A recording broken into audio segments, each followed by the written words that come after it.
Σε ουσιαστικό μοχλό τοπικής ανάπτυξης έχει μετατραπεί το Μουσείο Φυσικής Ιστορίας του Απολιθωμένου Δάσους στη Λέσβο, το οποίο έχει αναπτύξει ιδιαίτερα σημαντική δραστηριότητα σε πολλούς τομείς.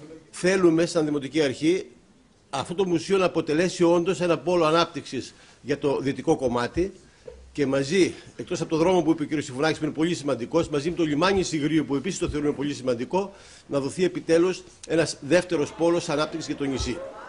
Ιδιαίτερα σημαντική ήταν η συμμετοχή των μαθητών στα εκπαιδευτικά προγράμματα, καθώς και η προσπάθεια του Μουσείου για διεθνή προβολή και ανάπτυξη διεθνών συνεργασιών στο πλαίσιο της συμμετοχής του στο Δίκτυο Ευρωπαϊκών Γεωπάρκων και το Παγκόσμιο Δίκτυο Γεωπάρκων της UNESCO. Το Μουσείο Φυσικής Ιστορίας Απολιθωμένου Δάσους Λέσβου δέχεται κάθε χρόνο χιλιάδες φοιτητές και μαθητές τόσο από τη Λέσβο όσο και από όλη την υπόλοιπη Ελλάδα, αλλά και από το εξωτερικό.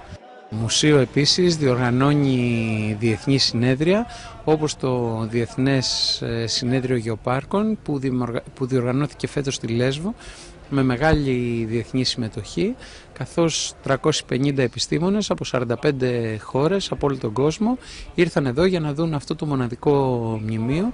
Για τη νέα χρονιά προγραμματίζεται η δημιουργία του θαλάσσιου πάρκου στη Δυτική Λέσβο. Παράλληλα, δρομολογούνται δράσεις για τη λειτουργία του αρχοντικού γόγου στη Βατούσα και του σχολείου στη Ρέμα ως κέντρο ενημέρωσης για το ηφαίστειο και τα οικοσυστήματα της προστατευόμενης περιοχής. Η δεύτερη προσπάθεια που πρέπει να γίνει από εδώ και πέρα είναι να γίνει το πάρκο, το θαλάσσιο πάρκο. Το σκάφος, όλα αυτά. Θα τα τρέξουμε να μπουν στο ΕΣΠΑ.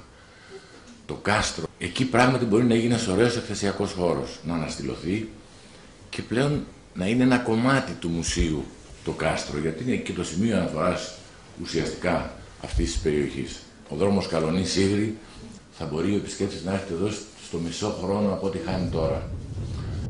Τέλος, προγραμματίζεται η διοργάνωση πολλών περιοδικών εκθέσεων και εκδηλώσεων, καθώς και δράσεις προβολής σε συνεργασία με γεωπάρκα στην Ελλάδα και το εξωτερικό.